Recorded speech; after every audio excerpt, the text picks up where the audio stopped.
Good morning students, कैसे हैं आप सब लोग। आई होप आप सब लोग अच्छे होंगे, स्वस्थ होंगे और सुरक्षित भी होंगे इस कोरोना से अपने घर पे। और इसके साथ साथ मुझे ये उम्मीद भी है कि आप लोग पढ़ाई भी कर रहे होंगे। I know.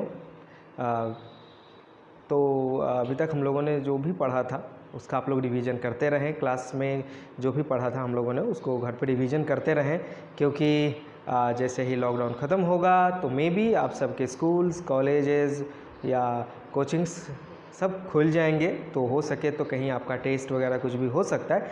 सो घर पे पढ़ाई करते रहें। और इसी दौरान अब हम लोग आज अपने थर्ड पोएम पे चलते हैं। Now the leaves are falling fast, मतलब कि पत्तियां बहुत जल्दी गिर रही हैं। आपके सामने आप ये देख सकते हैं, मैंने वाइट बोर्ड पे इसका पोएम का समरी लिख लिया है।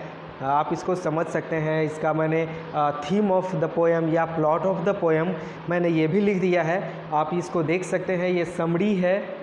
सो इसको आप लिखना चाहें तो लिख लें, और ताकि आपको बहुत हेल्प मिलेगा इससे। अगर आप ये लिख लेते हैं तो आपको ये पोएम समझने में बहुत आसानी होगी। So please write down in your notebooks. And now अब हम लोग शुरू करते हैं अपना ये poem, now the leaves are falling fast.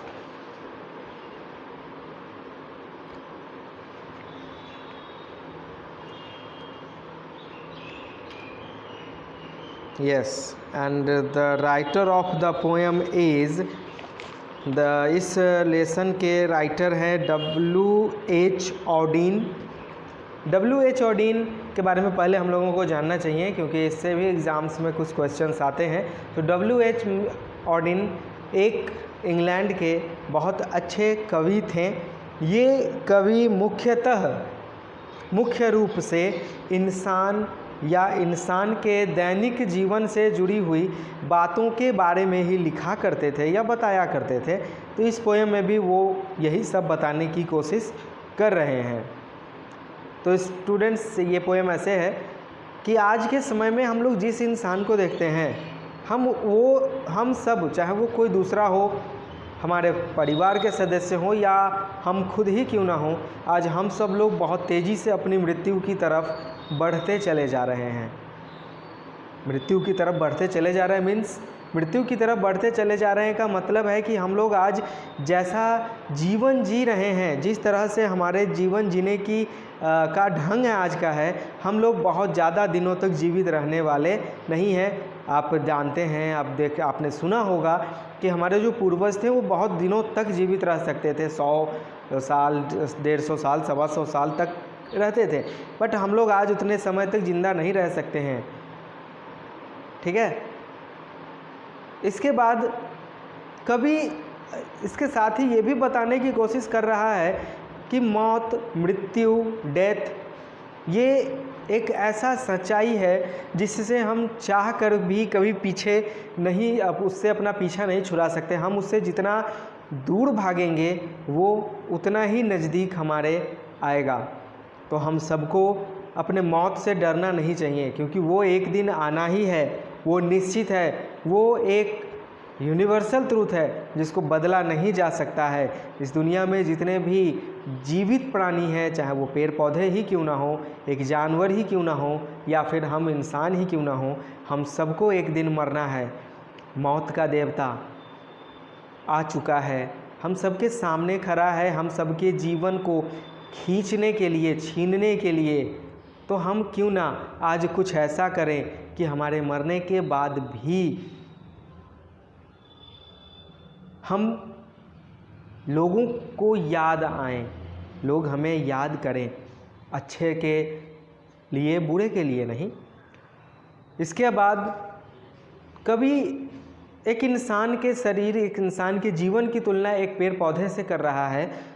वो ये बताता है कि जिस तरह एक पौधे का जन्म होता है वैसे इंसान का भी जन्म होता है। जैसे पौधा बड़ा होता है, इंसान भी बड़े होते हैं। जैसे पौधों पर फूल, फल और पत्तियां लगती हैं, वैसे इंसान के भी जीवन में बहुत सारे लोग जुड़ते चले जाते हैं। जैसे पेड़ पौधों में भी कभी पतझड़ आता है, जब उसके पेड़ के ऊपर में कोई पक्षी, कोई चिड़िया आके बैठना नहीं चाहता, फिर जब वसंत आता है तो उसमें नए नए पत्ते आते हैं तो उस पर बहुत सारी चिड़िया अपना घोंसला बनाती हैं। वैसे ही इंसान का भी जीवन है कि जैसे बुरा समय आता है तो सब लोग हमारा साथ छोड़ देते हैं, और जैसे ही अच्छा समय हमारा शुरू होता है वैसे ही सब लोग वापस चले आते हैं हमारे साथ हमसे जुड़ने।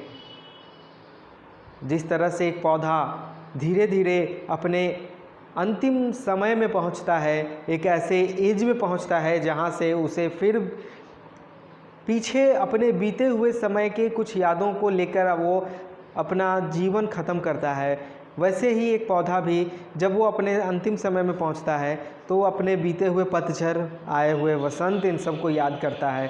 बिल्कुल इंसान और एक पौधा दोनों में समानता होती है। एक पौधा भी गिरता है और बहुत दिनों तक वहीं पड़ा रहता है जहाँ वो गिरता है। बस इंसानों में यही अंतर है कि हम जहाँ गिरते हैं हमें वहाँ छोड़ा नहीं जाता, परंतु कभी ना कभी गिरते हम भी हैं। कभी ना कभी हमारे भी हाथ पैर स्थिर हो जाते हैं, कभी हमारे शरीर में बहने वाला खून भी ठंडा हो जाता है, हम स्थिर हो जाते हैं। बिल्कुल उस मरे हुए पौधे की तरह, एक पेड़ की तरह, जो कभी बहुत छोटा बहुत प्यारा सा पेड़ था, वही इंसान था जो कभी बहुत छोटा प्यारा सा बच्चा था और आज वो इस दुनिया में नहीं है।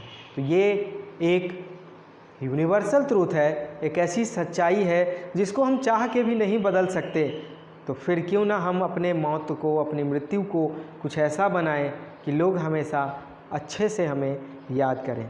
तो स्टूडेंट्स, ये था हमारा आज का लेसन। आई होप कि आप लोगों को समझ में आया होगा। हाँ, हो सकता है ये थोड़ा बड़ा हो गया होगा, लेकिन वीडियो थोड़ा बड़ा हो सकता है, बट ये लेसन आपका क्लियर होना चाहिए। And I hope that you all are very cleared, very well understand this lesson. So एक बार मैं फिर से आपको रिपीट कर दूं, यहाँ पे आप बोर्ड पे देख सकते हैं कि मैंने कुछ लाइन्स लिखे हुए हैं, वो आप बिल्कुल लिख लें, उसे याद कर लें ताकि आपको ये लेसन समझने में सहायता हो। Thank you. Have a nice day.